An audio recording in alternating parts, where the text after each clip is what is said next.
One more time, Brandon Burkhart, Paddle.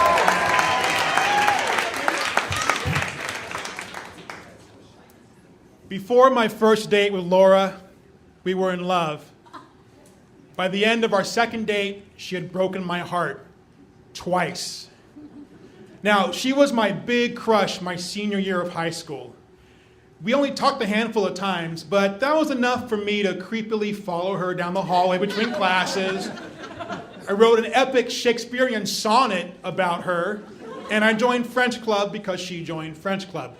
Now, I never took any non-pathetic steps to reveal my feelings, except for one time I did get the courage up to tell her twin sister Beth, I have a huge crush on Laura. To which Beth replied, ew, you like my sister? She's got a big butt and she's a total bitch.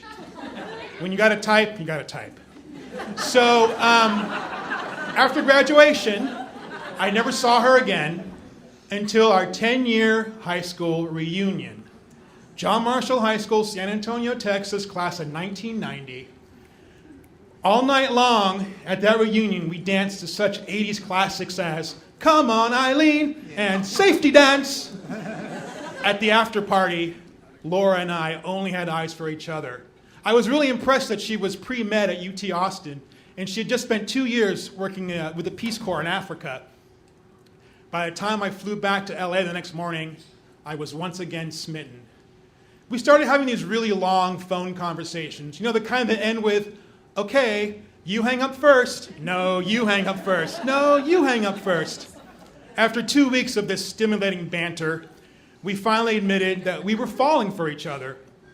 Now, that weekend, she had plans to go camping in West Texas, and I had the weekend off from my day job. So naturally, we decided I should drive 20 hours straight from California to Texas to spend one night with her in a motel room before I drove back. So I got there, nervous, excited, exhausted. But Laura, she was just distant, cold, numb. Brandon, I have to tell you something. I can't be with you. I can't be with anybody. You see, I'm going to die alone, and so I meant to live alone. I said, that sounds like bullshit. What are you talking about? You have to understand, I realized one day that everybody is going to die alone. Even if on your deathbed, you're surrounded by all your loved ones. No one goes into death with you. It's just you dying alone. And so I must live alone because I'm going to die alone. Later that night, we lay in our separate beds in the dark motel room. I just was overcome with emotion. I started sobbing uncontrollably. Imagine projectile vomiting, but with tears. It's just not fair. It's just not fair that we can't be together. My wails were interrupted by Laura's lips pressing against mine.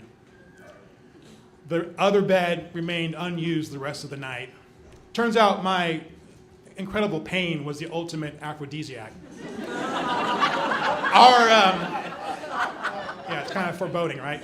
Our second date was 3 weeks later at her sister's wedding in Vegas. 10 minutes before the ceremony, we shared the most intense sexual experience of our lives. Laura said she'd never before climaxed during intercourse. And then she rolled over, turned her back to me, and became cold. Brandon, I have to tell you, I just realized I'm not in love with you, and I'm never going to be in love with you. I'm never wrong about these things. I'm sorry. At the wedding, I was crying not for the happy couple, but for myself, because I was going to die alone without my one true soulmate. On the drive back to LA, I had to fight the urge to pull off the road and kill myself. By the time I got back and saw her phone call coming in, I saw her name and I wasn't excited, I was angry. Hello? Brandon, I do love you. I was just scared. I'm sorry. Too late, you fucking blew it, it's over, it's not gonna happen now, is what I should have said.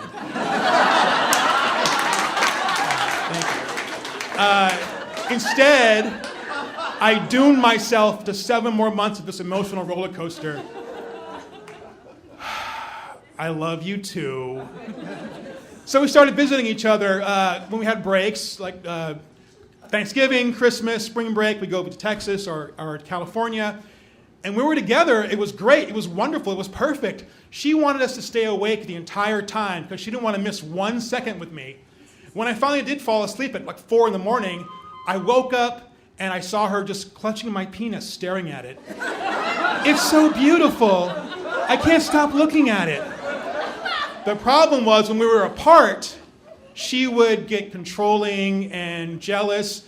If I was in a movie, my phone was turned off, I'd come out, there'd be voicemails like, Brandon, why aren't you answering your cell phone? Why do you even have a fucking cell phone if you're not gonna fucking answer when I fucking call you? The final straw was I was in a meeting at work for an hour. I came out of the meeting, these voicemails. Beep, Brandon, where are you? Beep, Brandon, call me back. Beep, Brandon, are you avoiding me? Beep. I hate you, Brandon Burkhart. I fucking hate you. And I've never hated anyone in my entire life, but I fucking hate you. We're supposed to move in together a month later. But I realized at this point, my dream girl had become a nightmare. I ended it. She cried and begged me to give her another chance. She said once we lived together, she would be less insecure because she'd know where I was all the time. So, over a decade later, of course, I found her on Facebook, because that's what you do on Facebook, you find your exes. She's a doctor in Portland. She's married with 2 kids. I hope her husband's a nice guy. I hope he's enjoying the life that I was supposed to live. And most of all, I hope he fucking answers his cell phone when she fucking calls him.